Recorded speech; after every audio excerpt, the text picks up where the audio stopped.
फूटेगा, खड़गे साहब पर फूटेगा और उनकी नौकरी जाने वाली। नमस्कार, मैं हूं आपके साथ अभिषेक पंडित। 2014 में 44 सीटें जीतने वाली कांग्रेस ने 2019 में 52 सीटें जीती थी। मोदी नाम के भंवर में जिस तरह से कांग्रेस 10 साल पहले उलझी थी, उस भंवर से कांग्रेस आज तक निकल नहीं पाई और ना ही अब तक निकलने का रास्ता ढूंढ पाई है। लेकिन इस बार कांग्रेस ने गठबंधन क्या कर लिया? कांग्रेस के नेताओं के भाषणों में अब धमक दिखने लगी और कांग्रेस अब 6 चरणों के मतदान के बाद कहने लगी कि उसका गठबंधन 350 से ज्यादा सीट जीतकर सरकार बनाने वाला है। खैर, इस दावे में कितना दम है वो तो 4 जून को पता चल ही जाएगा। लेकिन अगर कांग्रेस हार जाती है तो कांग्रेस का आगे का प्लान क्या होगा, कांग्रेस का भविष्य क्या होगा, उस पर गृह मंत्री अमित शाह ने थोड़ा सा प्रकाश डाला और बताया कि इस हार के बाद खड़गे साहब की नौकरी जाने वाली है। पहले आप एक बार अमित शाह को सुनिए। मेरे पास 5 चरण का आंकड़ा है, जानना चाहते हो क्या? अरे जोर से बोलो, जानना चाहते हो तो सुन लो। 5 चरण में मोदी जी 310 सीटें पार कर चुके हैं। ये छठा हो गया, 7वां होने वाला है। आप लोगों को 400 पार कराना है, 400 पार कराना। भाइयों बहनों, मैं आज इस कुशीनगर के मंच से 4 तारीख का परिणाम कहता हूं। राहुल बाबा, आपकी पार्टी को 40 भी पार करना नहीं है, मेरी बात याद रखना। और अखिलेश बाबू,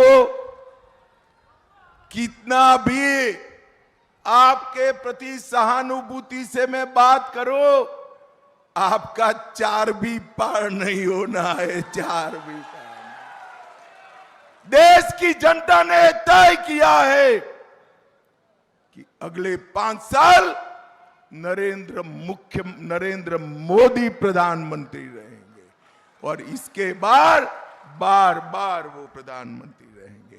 भाइयों बहनों, 4 तारीख को मोदी जी की, भाजपा की, एनडीए की विजय निश्चित है और 4 तारीख को दोपहर को आप देख लेना, ये राहुल बाबा के लोग प्रेस कॉन्फ्रेंस करेंगे कि ईवीएम के कारण हम हारे। और खड़गे साहब, आप भी समझ लेना, ये भाई बहन पर ठीकरा नहीं फूटने वाला है। ये भाई बहन पर ठीकरा नहीं फूटेगा, हार का ठीकरा खड़गे साहब पर फूटेगा और उनकी नौकरी जाने वाली। अमित शाह का मानना है कि इस बार कांग्रेस 40 भी पार नहीं कर पाएगी और प्रधानमंत्री मोदी 400 पार के साथ सत्ता में वापसी कर रहे हैं।